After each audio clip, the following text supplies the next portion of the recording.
ये है कि जो पीड़ित है उसकी बात को हम सेधें।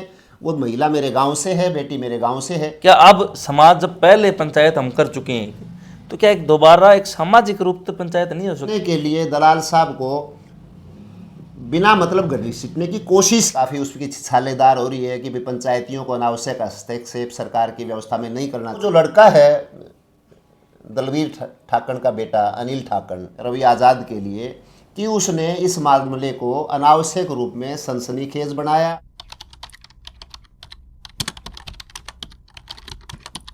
एक चीज़ और, आपका गांव हरियावा से डॉक्टर साहब, में एक सवाल और है मेरा, और आप शायद कहीं ना कहीं शुरू होती है आप समझ भी गए होंगे। अब जो फिलहाल एक बड़ा मामला चल रहा है, किसान नेता अंदर हैं और न्यायिक हिरासत के अंदर, और वो बार बार उनके जो समर्थक हैं वो यह चीज़ कहे हैं कि भाई 358 करोड़ का जो घोटाला जो जेपी दलाल ने कराया, उसका खिलाफ भाई रवि आज़ाद बढ़ चढ़ की खुल की बोलना रहा था, खिलाफत करना रहा था। उस कारण आज जो है ये जो कुछ भी होना रहा है षड्यंत्र जो रवि आज़ाद के साथ हुआ, तो क्या ये कारण हो सकता है कि? देखो, दुर्भाग्यजनक स्थिति ये है कि वो मेरे गांव का मामला है और एक दलित नाबालिग महिला के लड़की के साथ वो है। आम अपने समाज में जो समाज का वंचित तबका है, शोषित तबका है, महिला है, वो भी नाबालिग लड़की है, उसका जो कहना है, प्राथमिकता हमें उस बात को सच मानना चाहिए। लेकिन अगर तथ्य उसके विपरीत आते हैं, बात आती हैं, तो हम उसको उस तरीके से स्वीकार करें। अब उस पर पहले ही पंचायत हुई है, काफ़ी उसकी छालेदार हो रही है कि भाई पंचायतियों को अनावश्यक हस्तक्षेप सरकार की व्यवस्था में नहीं करना चाहिए।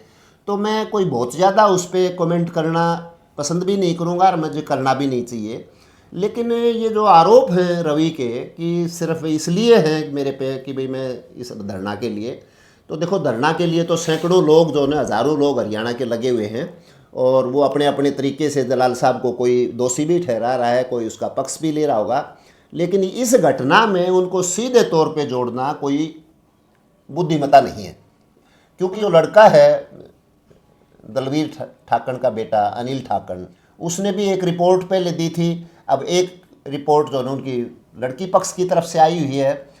इसमें मैं इतना ज़रूर कहना चाहूँगा उस साथी रवि आज़ाद के लिए कि उसने इस मामले को अनावश्यक रूप में सनसनीखेज बनाया।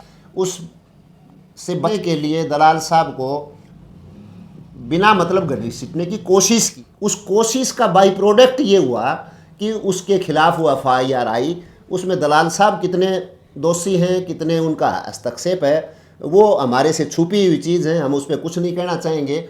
हाँ, प्रशासन ने ज़रूर जो है उसको जो तथ्यों को मिटाने की कोशिश की, अपनी गाड़ी को वहाँ से हटाने की कोशिश की, पंचायत की मार्फत उस लड़की को उजागर करने की कोशिश की। वैसे आरोपों में हमें जानकारी मिली है कि साथी रवि को जो है उसमें उन्होंने अभियुक्त बनाया है। कोई सीधा उस छेड़खानी के मामले में या उसके साथ कोई अत्याचार अनाचार के मामले में शायद उसको दोषी नहीं बनाया गया है। उसकी बाद की जो कार्रवाइयाँ हैं उसमें उसको दोषी ठहराया गया है, उस पर गिरफ्तारी हुई है। ये हमारी जानकारी है। एग्जैक्ट तथ्य तो पुलिस प्रशासन के पास और कोर्ट में है और वही उसका तय करेंगे। एक चीज़ और है डॉक्टर साहब, सब कुछ हो गया है, पंचायत भी हो ली, जो लड़की थी वह भी न्यायिक हिरासत में है, रवि आज़ाद भी न्यायिक हिरासत में है।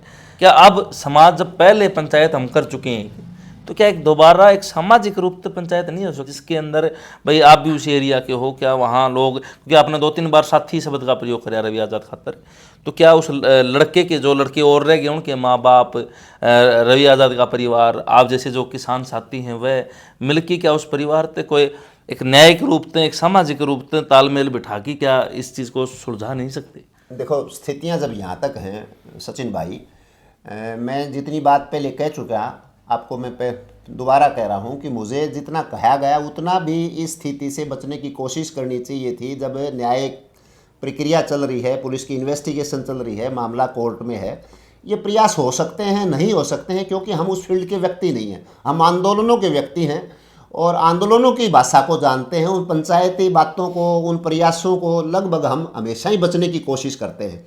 और हमारा जो प्राथमिक दृष्टिकोण रहता है, वो प्राथमिक दृष्टिकोण हमारा उस पीड़ित पक्ष में खड़ा होने का बनता है। आरोप सच्चे झूठे तो बाद की बातें होती हैं। पहला हक हमारा ये है कि जो पीड़ित है उसी बात को हम सेधें।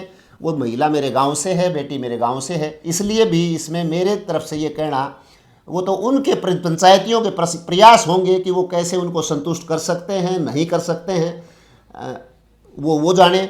लेकिन अब जिस तरीके से मामला बढ़ रहा है उसमें मुझे वो गुंजाइश कम नज़र आती है कि अब इन पंचायती प्रयासों से उस बात को कहीं निपटाया जा सकता है। वो चीज़ शुरुआत में अगर कोई होती तो हो सकता था, ऐसा होता, लेकिन अब वो मुझे दूर नज़र आती है। अब तो हमें न्याय की जो प्रणाली है उसी पे विश्वास करना चाहिए, उसी पे भरोसा करना चाहिए। जो दोषी हैं उनको सज़ा मिले और जो निर्दोष हैं उनको अनावश्यक रूप में प्रताड़ित और पीड़ित ना किया जाए। मेरा व्यक्ति से भी ये है और हमारी किसान सभा के का भी यही स्टैंड है और हम इसी पे कायम हैं। धन्यवाद जी। अभी जो धरना चल रहा है तो 9 तारीख को आर पार का दिन हम मानी 9 जनवरी को कि भाई अगर सरकार मान जाए है तो बहुत बढ़िया है, अगर सरकार कुछ और कुछ करे है तो एक बड़ा रूप हमने इस जो है धरना का देखने मिल सका है। देखो, आर पार शब्द जो है वो कोई ज़्यादा उपयुक्त शब्द नहीं है आंदोलनों में जी। जैसा मैंने पूर्व में बताया, मैंने 32 साल सरकारी नौकरी की। हम सरकारी नौकरी रहते हुए भी सरकारों से अपनी मांगों के लिए लड़ते रहते थे, जेलों में जाते रहते थे। अब पिछले 15-16 साल से हम किसानों के मोर्चे पे काम करते हैं। तो आर पार शब्द कोई ज़्यादा उपयुक्त नहीं होता किसी भी आंदोलन के लिए। हमारे प्रयास जो है ये ज़रूर हैं कि हम 9 तारीख को बढ़ चढ़ कर जो है वहाँ ट्रैक्टर यात्रा में शामिल होंगे। सरकार से बात भी होगी, बात सौहार्दपूर्ण तरीके से हमारी समस्या को निपटाने की दिशा में सरकार बढ़ती है तो आंदोलन को वहाँ पे विराम मिल सकता है।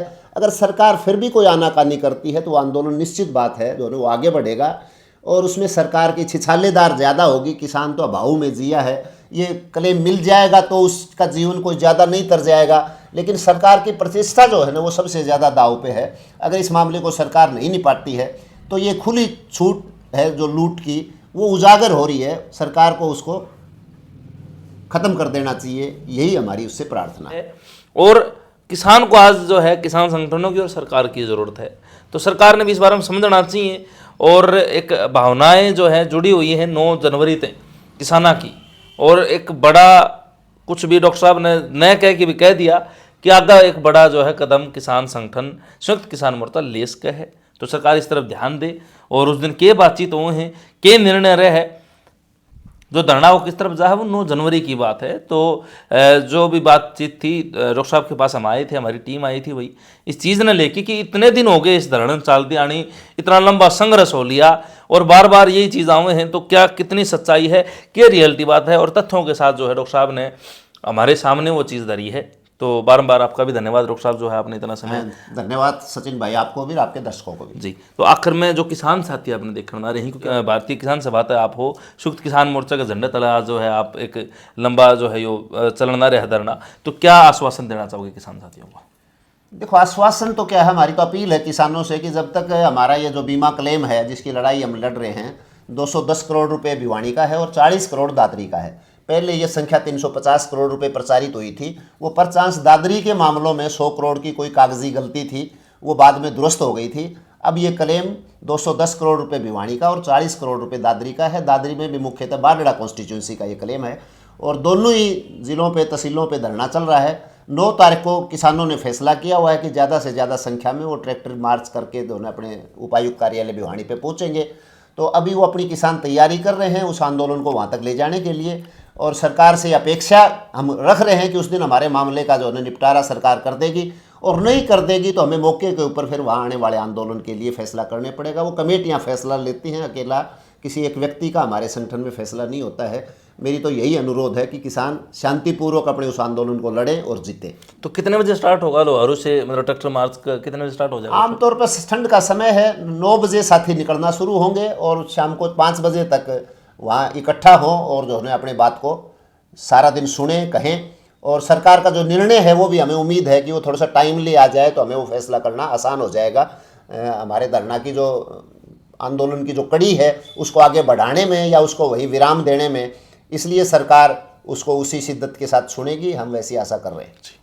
बारंबार धन्यवाद सभी दर्शकों, चैनल सब्सक्राइब करना, वीडियो शेयर करनी, और जो किसान संगठन हैं अलग अलग, वह हमारे लिए, आम जनता के लिए, किसानों के लिए लड़ते हैं भाई, तो इनका रहना भी बड़ा ज़रूरी है। और बार बार ये हमारे मुद्दे उठाए हैं, तो मैं भी इसीलिए डॉक्टर साहब के पास पहुंचा था भाई, सच्चाई के धरातल के ऊपर किस तरह ना रहा है, क्योंकि बाजार में, मार्केट में डॉक्टर साहब बहुत अलग अलग तरीके की जो है बातचीत होती हैं, कोई किमें का है, कोई किमें का है, तो सच्चाई ताकि अपने शामी आवे, जनता का शामी आवे, तो अपनी राय जरूर करनी है, वीडियो शेयर करनी है। तब तक के लिए सारे दर्शकों सचितायन भान भाई ने माओपिन है क्या प्रश्न सोनू सिया के साथ सचिन कुमार खोज रहे ना। राम राम जी, राम राम। धन्यवाद।